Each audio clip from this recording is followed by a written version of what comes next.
C'est un voyage en Corée du Sud qui commence sur les rives de la mer de l'Est.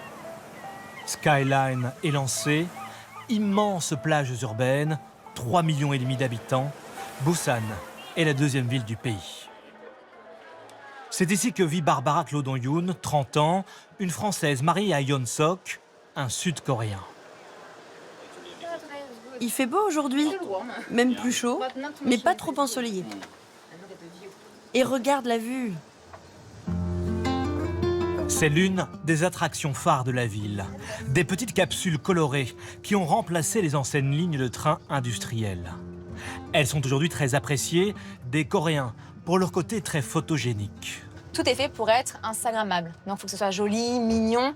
Et même ce côté mignon, ça fait partie de la culture actuelle, puisque on se rend compte que même les adultes aiment bien tout ce qui est un peu mignon. Les petites peluches, les petits porte-clés, tout mimi. Pour moi, c'est vraiment spécifique à la Corée d'avoir quelque chose de très mignon et qui permet aussi finalement de faire ce chemin, cette découverte, de façon plus calme, posée, qui change, puisque la Corée, c'est le pays du pali-pali, donc tout va vite, vite.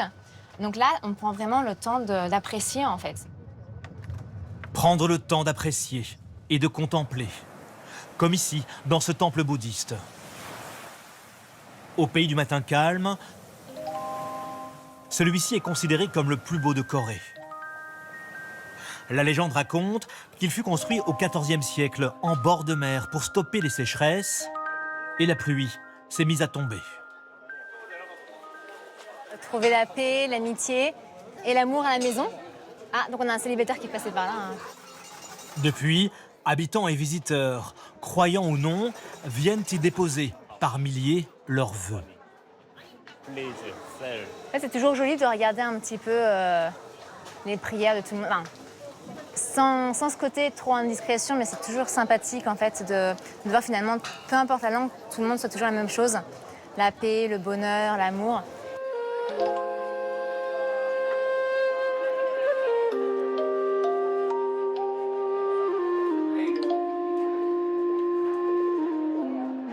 Ici, les jeunes femmes versent de l'eau sur le Bouddha de la fécondité.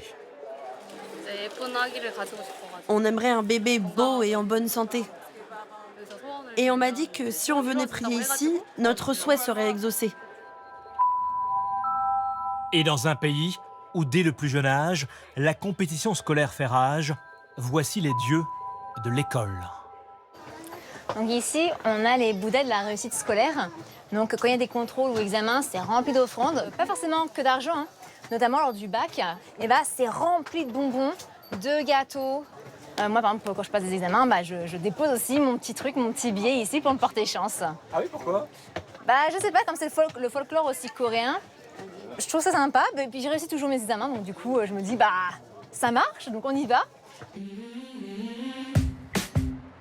Barbara Clodon-Yoon, accompagnatrice pour les visiteurs francophones du pays, fait partie de ces nombreux Français tombés amoureux de la Corée.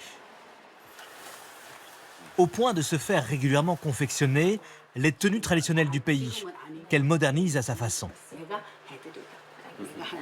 Le bas de la veste est très évasé, donc quand vous allez marcher, ne vous inquiétez pas, il n'y aura pas de souci. Donc je ferai comme ça, ok ? Et c'est Madame Jeon, 75 ans, qui est devenue sa tailleuse attitrée. Plus de 40 ans d'expérience dans la couture. Ça, c'est un tissu que je peux porter facilement en été ou alors en hiver avec un col un peu plus chaud. En fait, donc, voilà. Avec le tissu que vous avez choisi tout à l'heure, je vais le faire comme ça, en le superposant. Et puis, ça fait vivre la culture coréenne, en fait. C'est une façon d'être encore plus immergé dans la culture coréenne. Porté habituellement lors des mariages et des fêtes, le hanbok, la tenue traditionnelle, bénéficie d'un retour en grâce chez les jeunes Coréens qui en réinterprètent les codes. Je lui dis toujours merci. Merci d'aimer les hanbok. Je lui en suis tellement reconnaissante. Ma belle famille pense que c'est adorable. Quand elle se promène avec moi, qu'elle est comme ça, en hanbok, ou qu'elle rencontre mes parents, elle reçoit beaucoup de compliments. Pour Barbara, tout a commencé à Paris, il y a 7 ans, quand elle est tombée sur un film sud-coréen sur Internet. Le film, il venait juste de commencer, il n'y avait même pas 1 minute de film, et ça a été le coup de foudre. Tout de suite, j'étais voir d'où ça venait, quel film c'était, quel pays, et j'ai dit, mais même si c'est une langue difficile, peu m'importe, je veux cette langue, je veux savoir la connaître, je veux savoir la parler. Voilà. Et c'est comme ça que ça a commencé. Au point d'être en Corée du Sud et d'être mariée à un Sud-Coréen aujourd'hui. C'est ça. Alors évidemment, ça a été le bonus du coup de rencontrer mon mari. Comme tant d'autres, Barbara a donc été séduite par la vague coréenne. Elle a déferlé sur le reste du monde. On l'appelle la vague Hallyu. Partie de Séoul, elle s'est formée avec les stars de la K-pop. Une musique écoutée désormais de Paris à Los Angeles.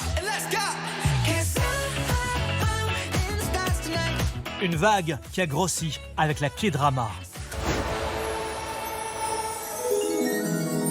Les films et téléfilms coréens diffusés sur les plateformes numériques du monde entier.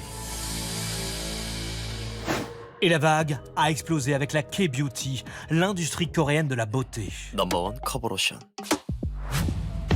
이젠 기초다. Crème, sérum, masque. Le secteur brasse aujourd'hui des milliards d'euros et rivalise d'innovation avec les plus grands groupes mondiaux de cosmétiques. On avait acheté pour ma maman et ses collègues et copines ont tous voulu le même. Du coup, on a acheté l'eau du magasin. On est vieille, on a la ménopause, on n'a plus de collagène. Et ben, ça nous booste le visage. Ça fonctionne, c'est Ça efficace? fonctionne super bien. Dans la capitale sud-coréenne, des quartiers entiers sont désormais dévolus à la toute-puissance de la K-beauty. Il y a beaucoup plus de touristes qui viennent pour découvrir la K-beauty, les magasins et surtout les produits cosmétiques. Christina Yoon est une Coréenne de 38 ans. Elle est traductrice-interprète, mais elle est aussi influenceuse beauté. I'm doing makeup that makes my mid-face look shorter. Des dizaines de milliers de personnes dans le monde suivent ses recommandations. 중안부가 짧아 보이는 makeup, mid-face shortening makeup.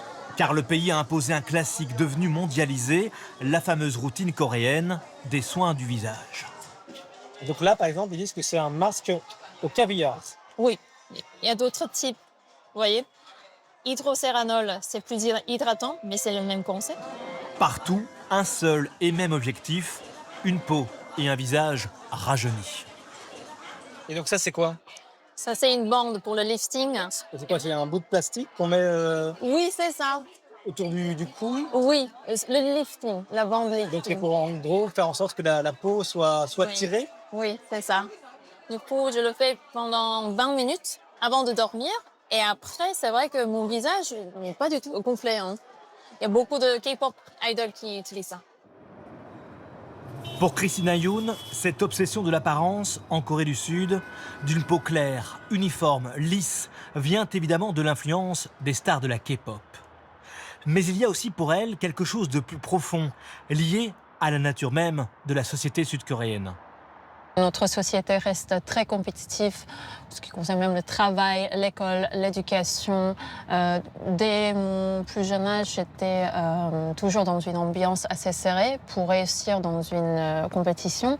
C'est pour ça qu'on prend soin aussi de notre peau, aussi au fashion, etc., pour avoir des compétences à l'intérieur aussi, mais à l'extérieur. L'apparence, une compétence comme une autre en Corée du Sud. Alors, comme des millions de Coréens, Christina Yoon va à la clinique dermatologique, comme on va chez le coiffeur. Ouais, en fait, en Corée, il y a deux types de cliniques. On dit une clinique d'usine. Ça veut dire qu'il y a beaucoup de gens qui viennent avec un prix cassé, des promotions.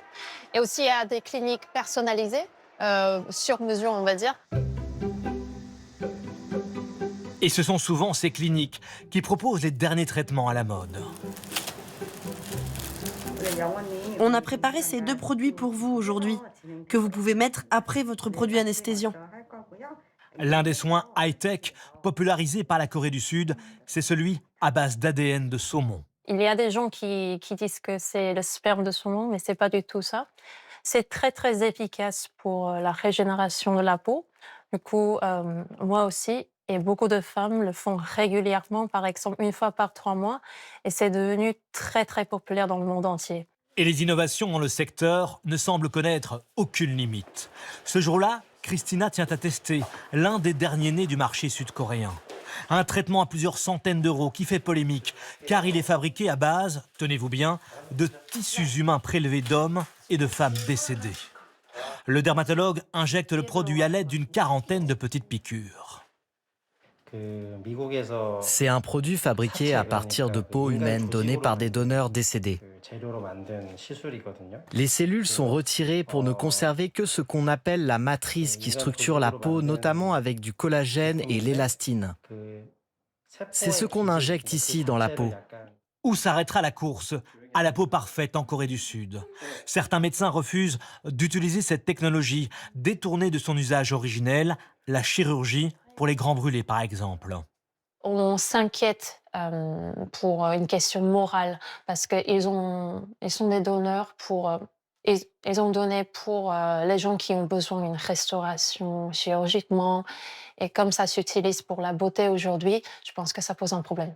Vous, en tant que citoyenne, vous dites pas, tiens, ces tissus humains seraient plus utiles à des gens, par exemple à des grands brûlés, que pour des raisons purement esthétiques.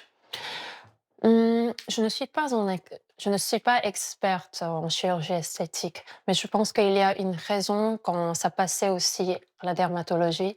Peut-être il y a quand même une quantité suffisante pour ça.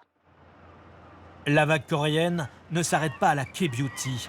Elle a aussi gagné nos assiettes. Retour à Busan.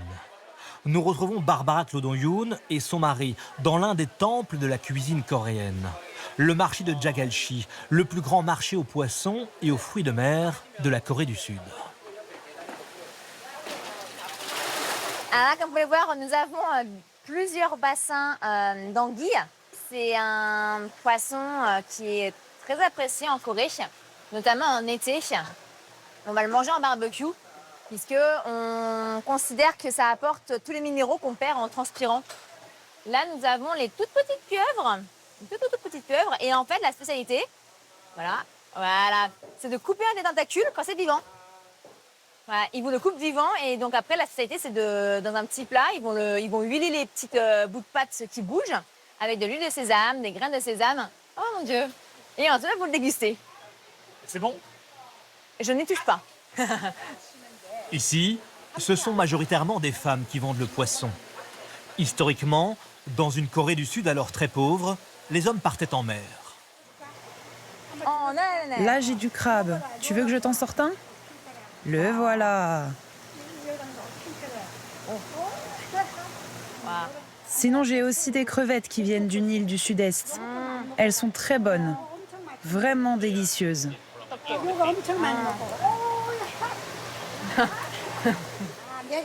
Ça fait 30 ans que je suis ici. C'est ma grande sœur qui a commencé ce commerce.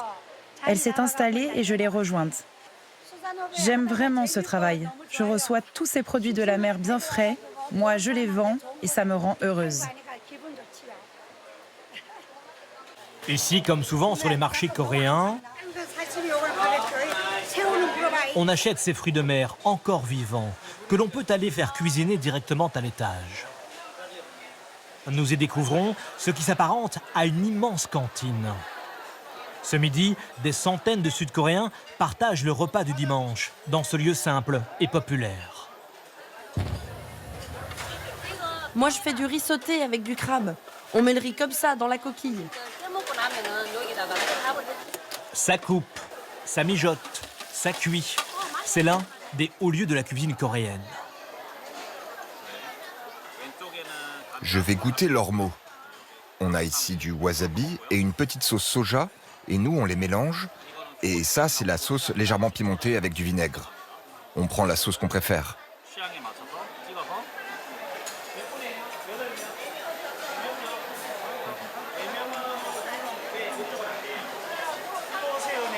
C'est grillé avec beaucoup de beurre, donc je sens le goût du beurre, je sens bien la texture. C'est délicieux. Une cuisine qui joue sur le pimenté, le salé, le sucré, le fermenté. Des repas collectifs où tout est partagé et quelques plats signatures comme le kimchi ou le bibimbap. C'est cette cuisine coréenne du quotidien qui a conquis ses lettres de noblesse dans le monde entier. Je veux dire merci au drama, donc au drama coréen, parce que je pense effectivement, quand on regarde les séries, films, on les voit manger tout le temps. C'est vrai qu'on les voit généralement beaucoup boire et manger. Et je pense que les gens ont fini par se demander aussi quel genre de goût ça avait. Et on a eu la chance que ça arrive jusqu'en Europe, de pouvoir goûter et finalement d'adorer. Parce que la cuisine coréenne, à mon sens, c'est une cuisine qui est très simple, très familiale, avec des goûts qu'on aime aussi beaucoup chez nous. Le soir venu à Busan, une scène résume l'étonnant destin de la Corée du Sud. Les regards tournés vers l'océan et son histoire ancestrale de port et de pêche, les habitants admirent le spectacle futuriste de drones. Dans le ciel, flottent désormais fièrement les couleurs d'un pays au sommet de son rayonnement culturel.